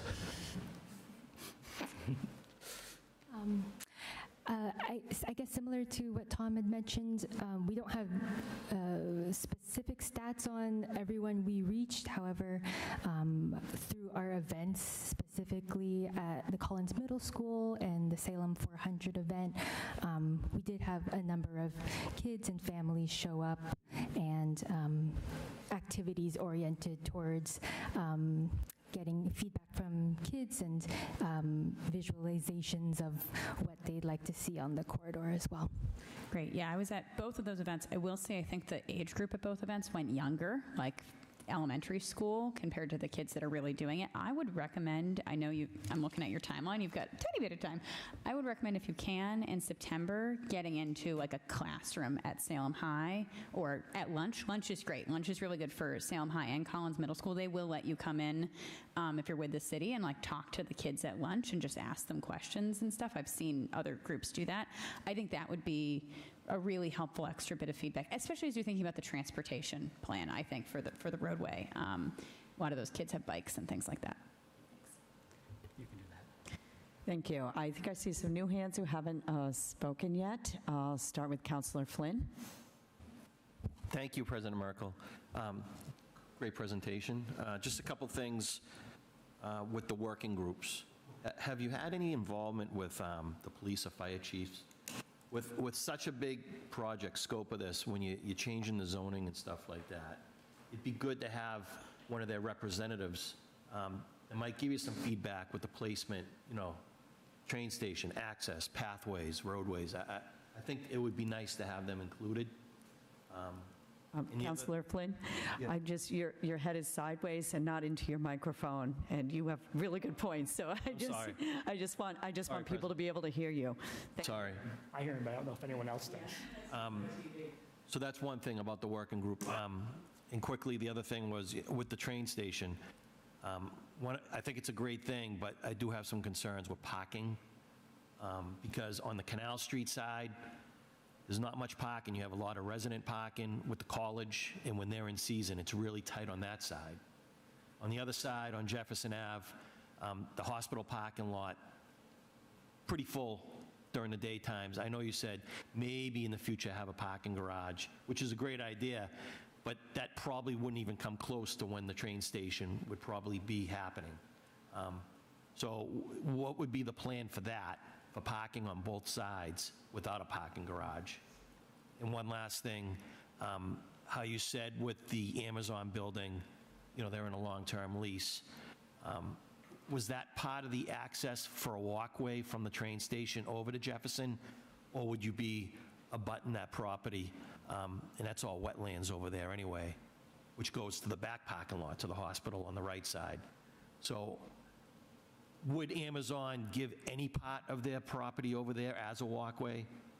And that's pretty much my two questions, the parking and the walkway with Amazon. Thank you for the questions. I feel especially grateful that we're here when we're not quite done with our work yet, because no, we haven't spoken to the police and fire, and we should, and we will. So thank you for reminding us of that. Parking for the train stop. So you may have heard already, the concept for the train stop is to not have it a station where you have parking facilities, just a pick up, drop off. People walk there or take shuttles from Salem State or the hospital. People might bike there too. However, there'll be certainly cars trying to park near there. There are a lot of tools that can manage that, you know, resident-only parking that the council would have to approve, as well as all sorts of roadway improvements that can make it perfectly fine for residents to get into their neighborhood, but less desirable as a cut-through for people trying to get to the train stop or anywhere that we'd rather not divert the traffic to. So it's something that requires some more work that this plan doesn't get to the level of, but it's a next step. And Amazon access to the train stop. Yeah, that site before Amazon came in was looking like an opportunity for access to a future train stop. With Amazon there, not so much, but I wouldn't rule it out if an idea comes up that we can look at. As long as Amazon is there, though, we have designed access, maybe you've seen it in some of the designs, for a walkway connecting to the train station from Jefferson Ave to the train stop that goes behind the houses on Ocean Ave West and behind Amazon, so in between.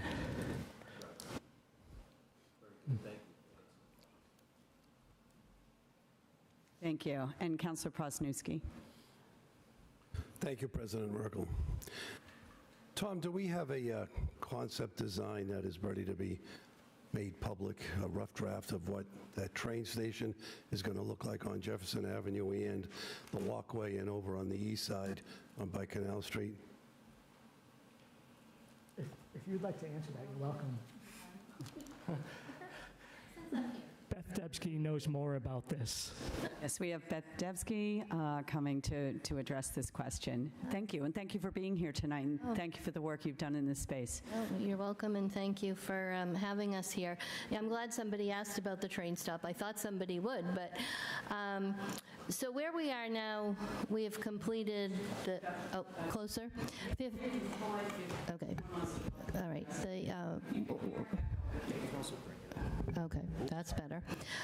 We're at 15% design for the stop, and the MBTA is taking over the project from the city, and the MBTA has actually just issued a request for qualifications for design teams to continue with the design, and those proposals are due on Friday. So you should be optimistic that the project is moving forward. It has tremendous support at the state level. The T is definitely ready to move this. So we have the 15% plan is available on the city website. I can send it out to you so you can see what it looks like. You'll see that alternative pathway that runs behind the houses on Ocean Ave at the rear of the Amazon property. So the new design team. It could be the same engineers that have been working on the project to date, or it could be a new team. We'll start and advance the design to 30%, and that should happen soon. We are still waiting. Everybody remembers we did get a RAISE grant, a federal grant, for almost $3 million for the design, and just waiting for that grant agreement to be executed. The funds are there, so there's money to move the project forward. Thank you, Beth. You're welcome. You and I spoke, and it was an exciting time because we know that that area is long due for an improvement, and putting a train station there just made so much sense. And the wise use of the land around it would just add to the quality of the neighbors and the surrounding property also. And just a couple of comments for the planning department. Tom, I'm glad, and Robin, I'm glad to see that you folks are making a commitment as to what the design looks like, that it still fits the character of the city, that we're not building boxes or something that looks like it belongs in Eastern Europe like we have in the past. That's big. The type of housing, I know our Ward 2 councilor said that we should be a little bit more diverse in the type of housing that we have to accommodate all the types, especially families that are growing. I think that's an important part. On the height restriction, the height bonus, I should say 6 stories seems to be okay, but I think one thing that we have to take into consideration is that the sun rises on the east side, and it's going to cast a shadow on the west side of Jefferson Avenue. People may, I'm not sure exactly what 6 stories is going to do to affect their, the morning sunrise. Are they going to lose daylight because of it? I know that on Rantoul Street, and I know, Councilor Smith, you like the design, but during the wintertime, that beginning part of Rantoul Street, I don't think it ever gets any. It's in the shade the whole time because it's covered over by those big buildings, which just act like a wind tunnel. And I'm pretty sure that Jefferson Avenue will not look like that beginning part of Rantoul Street. A little further down Rantoul looks terrific with the design. You folks have done a lot of great work on this. You've really taken your time, and quality takes time. You're dotting your I's and crossing your T's. You're doing a good job of mixing it up with the residents, taking all their opinions seriously, and hats off to you for doing that, because that's how all development should go, to incorporate all the people that are involved in it. And of course, the zoning is going to be a part of it later on that we'll take up. But thank you very much for this presentation, and I'm very much looking forward, because I'm a visual guy, and I'm sure a lot of people out there would just like to get an idea of what this is going to look like, sort of what it's going to look like. So thank you for all the work you've done. Thank you. Councilor Jalapa. Thank you, President Merkel. If you can believe it, I have more to say. A quick thing on the height-related piece, just food for thought. There's something interesting that New York City has done for a really long time, which is when buildings get over a certain height, they have like an in-air setback where they have to actually come up and then come in before you can keep going up, and that's specifically to try to make the visual impact less from like the roadway. It doesn't quite help with shade as much, but it can. You need to have a certain size building, like a footprint, to be able to do that effectively, obviously, because you don't want like a little spindle of a building in the middle. But that's something to consider for maybe any larger development in this area, that maybe that's something, if they go up to a certain height, whatever that is, that maybe there's a consideration that they have to come in a little bit to have less of an impact. And now I'm going to talk about transit. So, given what the Ward 5 councilor had said, had enlightened us about the North River Canal corridor, and about that was also demanded, advised to have active first floors, I'm comfortable saying that that was a spectacular failure in terms of the implementation of it, because it just didn't happen. And I really want the city to take this seriously of how is this going to be different, and like have really key ideas of what that means. I cannot emphasize enough that it is incredibly detrimental to the area to have the first floor of all these buildings be parking garages. It does increase traffic in the area. It makes our roads that are already kind of fall apart more. It creates a dead space. It's not fun to be in. It creates housing that's less affordable because each of those parking spaces is like $60,000. It's bad stuff. So if we want to encourage active first floors, I think it really necessitates discouraging cars and discouraging parking. And there is really only one good way to do that, and that's to create viable alternatives to driving, which is great because you've already identified people in this area are asking for fixed route transit. And as grateful as I am that this new train station is being considered and that the state is putting money into this, I would really hesitate to call development around that transit-oriented development, because it is called the commuter rail for a reason. Nationally, about 15% of trips, of all the trips that we take, are commuting trips. The other 85% are doing things like shopping and errands, which is about 45%, or social and recreational, which is about 27%. That's nationally. Most places don't have a commuter rail, so I imagine our numbers are more. If you look at the stats from the MBTA, they suspect it's closer to 40% for the Rockport-Newburyport line, but that's like really fractional amount of people that they surveyed for that, so like it could be 5. We don't know. It's not statistically significant.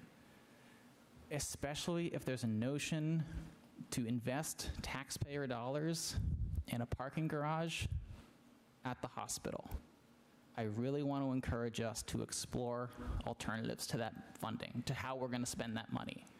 Because I would suspect if the city actually put up the money to create a fixed route transit in that area, whatever it looks like, it would probably speed this process up, and you'd actually have development happening a little bit faster, because it would encourage these sorts of things to happen.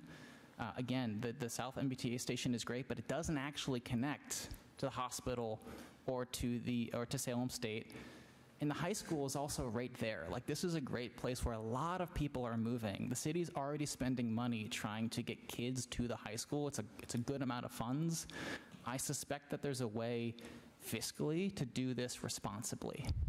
And I think it would speed up speed up what you're trying to do here and actually start giving higher revenue out of this area. So I really want to put that in the ear of the planning department, is like, let's take this thing seriously, because what we've heard from folks with the skipper going away is that this isn't really an ask for transit anymore. It's becoming a demand. And cars just ain't it, man. They're just not. We've got to do better.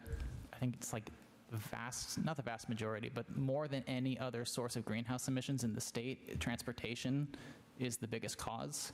We're a coastal community. We know what that means. We need to be investing in our future as we're making big projects like this. And again, really cool, great stuff here. I'm going to push for more. Thank you. Thank you. Any other counselors? We have Councilor Sidoriak. Thank you, President Merkel. I've got 3 additional points, one of which I appreciate the Ward 6 councilor mentioning, knowing that Jefferson is actually pretty tight, and so you do need, I've heard them called step facades. Especially putting that towards the rail line is, I mean, it's just a rail line. I think that will be helpful. It won't be the end-all for helping out with that sunrise, but I think it will really help utilize the height bonus that might occur. My other point is, I do want us to look at some value capture stuff. As I mentioned, the height bonus is a value capture tool. I'm happy to discuss that further, but I also want to make sure that we are having a balance with the amount of amenities that we are hoping developers bring, or maybe even requiring, because I think that's also a way that we just have vacancy, that we don't have interest, that the cost of building is too high. And if the point is to bring more families and people here to live in an area that's totally underutilized, we got to make sure we have that balance right. So I'm just hoping that there's a lot of thought that goes into that, and we're not requiring too much, but we want to make sure that we are investing in the area. And along those lines, the one thing that I think is really important to the people that live there is making sure that the Jefferson streetscape And the priorities for fixing the roads doesn't just stay with Jefferson. We got to fix those side streets.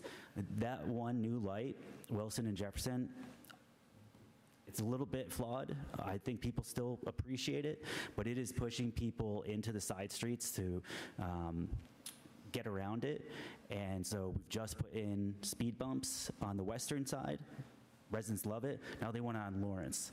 And so I think changing the dynamic of this community is going to cause more spillover. And those streets on the eastern side, like Wheatland in particular, is just torn up. And I hope that there's a plan for it, because these are the roads, Ocean, that are going to go towards the train station. And they just don't have the capacity or the quality at the moment to handle this sort of additional volume that's going to be there.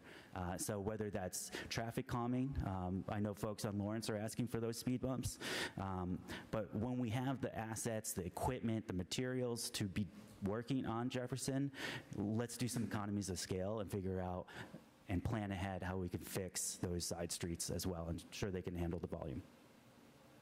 Thank you. Thank you. Is it Councilor Jalapa? Thank you, President Merkel. I forgot to say one final thing in terms of how we finance transit in the city, especially when we're looking at zoning changes like this. You would sort of, this is, I think, value capture, I think is the word for it. But let's say someone's going to come in and build, I don't know, a 60-unit residential building. They're probably going to want to have some way for people to get there and to come and go. And so what they will do if there is not a viable alternative to driving is they will build parking, which means the developer, if they're building podium-style parking, garage parking, are spending probably $10 to $15 million on parking. That, similar to the idea of if they do something else, they will have more bonus. We can give them extra height. They can get more revenue out of that. If we have a program, if we have a long-term vision of we want to have transit in this corridor, we're trying to find out a way to do it, I suspect there's a way that the city could figure out how to partner with some of these developers and say, hey, if you give us $5 million, a percentage of what you're going to spend on parking anyway, we're going to use it to fund our transit. And then you don't have to build parking, then you can build something that creates an active first floor, which means you get less cost and more revenue. That seems like something that very few developers would turn down, but we have to have something to propose to them that's going to solve that transportation problem for them. Thank you. Thank you. Any other questions or comments from the council? Okay, I have a quick comment, and I have a question for a definition question. Value capture. Tom or Jason, I'm sorry, Councilor Sidoriak had mentioned those. Can you elaborate on what that is for me? What was it? Value capture, if it was mentioned a couple of times tonight, or Councilor Sidoriak had mentioned it.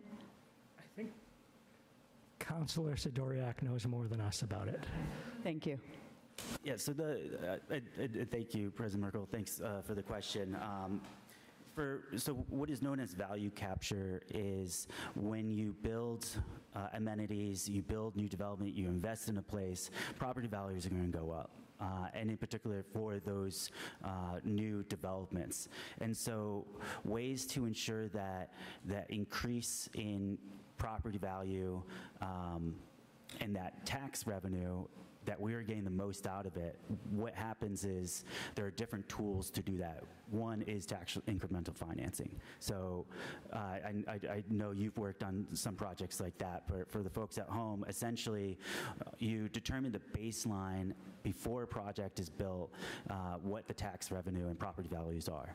And then the increase from that, there's an additional sort of tax on either the development, sometimes the properties around the area, and then that additional revenue is put back into the community, sometimes directly in that area, or it's put towards something else, maybe like affordable housing.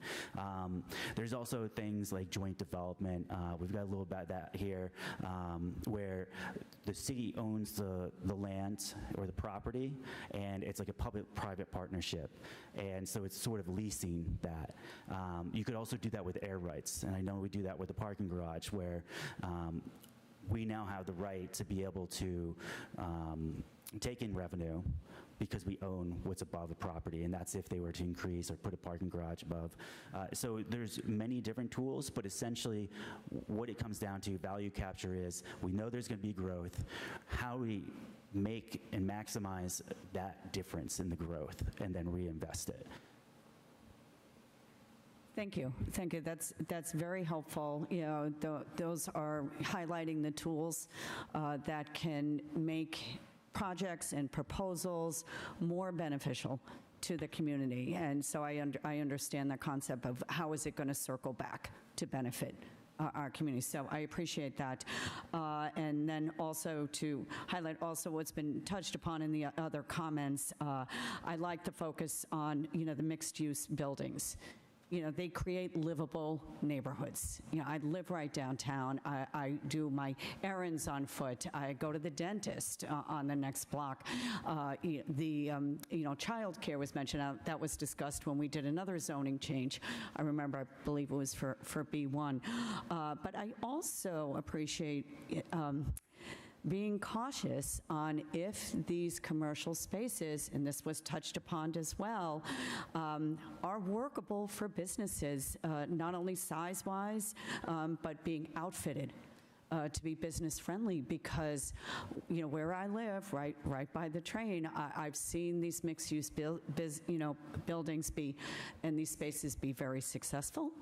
And I've seen them not be usable spaces or appropriate size that, and they sit vacant. And I've seen that be detrimental as well. So I appreciated, you know, that expression, and I want to add to that expression of caution, because I totally support the concept, but how it's going to play out in the neighborhood really has to be looked at, because I've seen it go both ways. So I want to offer that comment. This was just a really great discussion tonight. I always learn so much from all of you, so I want to say that as well. Okay, with that said, I will move on to public comment. I do see a raised hand online, but I think I'll ask if anybody in the chamber wants to come up and give public comment. We do have someone, and please speak, as you've heard me before, right into the microphone. Feel free to move it, to raise it, and if you like, state your name and address for the record. Okay. Hi, my name is Laura Portney. I live at 32 Bertuccio Ave in Salem, so I'm right outside of the area of transformation, but have really enjoyed watching the process. I think it's been very thoughtful, and I'm very excited as a neighbor to see what could happen. I do want to say I am an architect. I practice at a firm in Cambridge, Mass. that focuses on multifamily, market rate and affordable, and mixed-use development, so this is kind of my wheelhouse, so I have lots of thoughts, but I'll keep it quick. I think one of the really interesting things about this particular area that we don't find a lot when we're working with our developers is the size of the lots is very abnormal. There's a lot of depth to these sites, and speaking to your point about mixed-use buildings, we also find when municipalities are requiring ground floor activation, that's actually harder to achieve in a multifamily building. From a design standpoint and from a corridor standpoint, multifamily buildings do well off of the street, allowing for deliveries, move-ins, people to like arrive home, and retail does really well at the street side. So with the depth of these lots, it would be interesting to see if we could find a way to allow for single-story commercial along the corridor with multifamily behind, somehow creating a separation between the two. I know we can't reallocate the lot lines, but they don't always work hand in hand in terms of active use. It's much easier to fit up a single-story retail building. Leasing also changes often, so allowing a lot of flexibility. So just thoughts on that. I would also say for the height, I'm one who fully supports density and height. You know, working in Cambridge and all over Massachusetts, they've been talking a lot about height. They've had some pretty progressive stuff that they have put into place. But that 6-story height limitation is actually a pretty impactful limitation in terms of cost. So, that's pretty much the limitation of a mid-rise building. Once you flip to 7 stories, you're up to high-rise. So in order to get a bang for your buck, you really have to get up to like 10 to 12 stories to make all of that money that you're spending on structure and utilities to make a high-rise, make it effective. I would never not promote height and density where appropriate, but I feel like 10 to 12 would feel weird in this area proportionally. So I would just say that I feel like 6 stories is a really good benchmark or threshold for that. And I think allowing 6 stories is a great thing, and if we want to add a bonus to get to 6 stories, that's good. But if you're thinking about the corridor itself and how you're activating that and open space, like what would that bonus actually be? I have so many other thoughts, but I will email you, and I appreciate your time. Thank you. Thank you. I appreciate you coming and giving public comment. And for anybody, you can email all of us counselors at citycounselors@salem.com. And we always appreciate that. Thank you. I don't think there's anybody else in the room.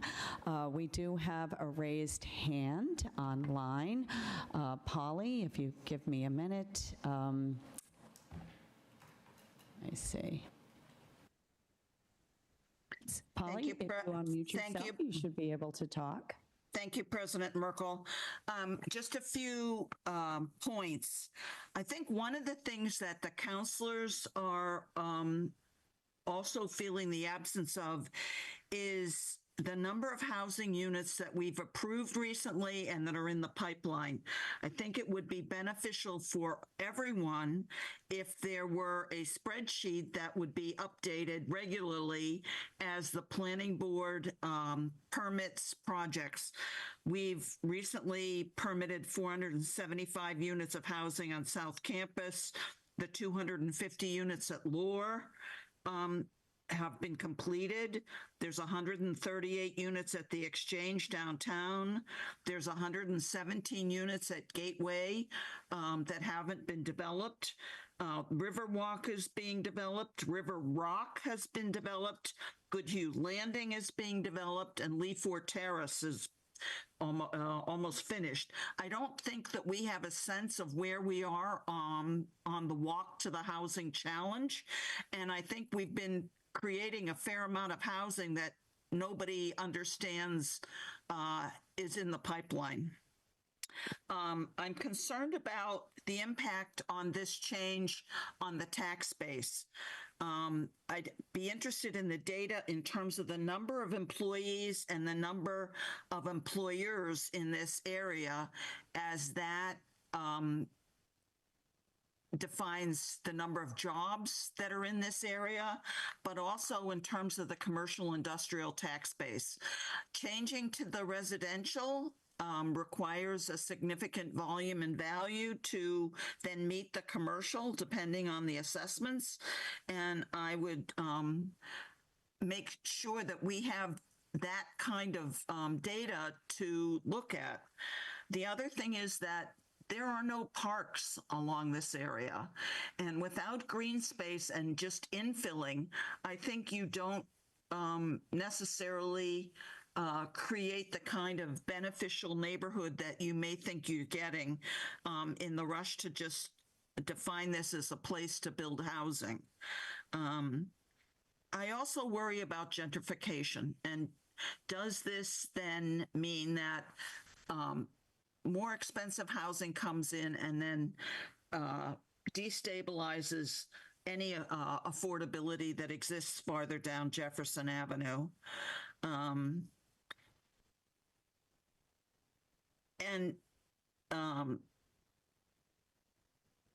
I just am concerned that we're not getting enough granular data that would be helpful for us to have and to know as these decisions are being made. So once again, a spreadsheet of the housing units, an understanding of the employers and employees, and where the tax base stands today in terms of changes that you're considering. Thank you.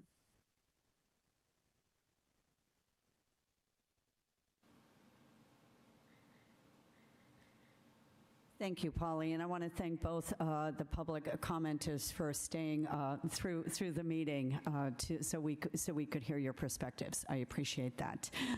Councillor King. Thank you, President Merkel. I just have a quick question, just inspired by the comments from one of the public commenters. The idea of having like setting some of the residential back from the street and then having the strip rightmost on the street being more focused on commercial. And I'm even thinking instead of a one-story commercial, maybe one-story commercial with like 2 stories of office and like extra space too, right? I know there's like a candle company that is fantastic that's in off of Jefferson Ave, and like that's a company that maybe could be good for an office space, and maybe they could have a business underneath. I don't know. I love that idea because I do think it also, all the points that were brought up by the resident made sense, but then also it kind of, for buildings that do get higher, those buildings that are like 5 or 6 stories, it offsets where the height is back from the street. So it is less jarring, I think, for folks in the neighborhood who are walking or driving, who are used to not having really high buildings right on the street. I do think it would make it nice. So my question for the planning department is that something you guys can consider and think about how that, because to the resident's point about you might have to divide lots, and like I don't know how that would work at all, and if there's any way to encourage that, but is it something you can do? Thank you for the comment. Sure, we can look at that. We're working with MAPC currently on the zoning and pro forma and test fits for some of the sites, so we can consider that. Great, thank you. And I do agree with the Ward 3 councilor's point that filling those ground floor commercial spaces can be really hard. I lived in a building on Bridge Street for like 4 years that literally never once in the entire 4 years did they ever fill the retail commercial space on the first floor. So I get it. Like it's expensive for them to build and then they don't use it. So like, yeah, cool. Thank you. Thank you. Any other questions or comments? No. Councilor Sidoriak. Thank you, President Merkel. I'd like to make a motion. I'd like to move to receive and file.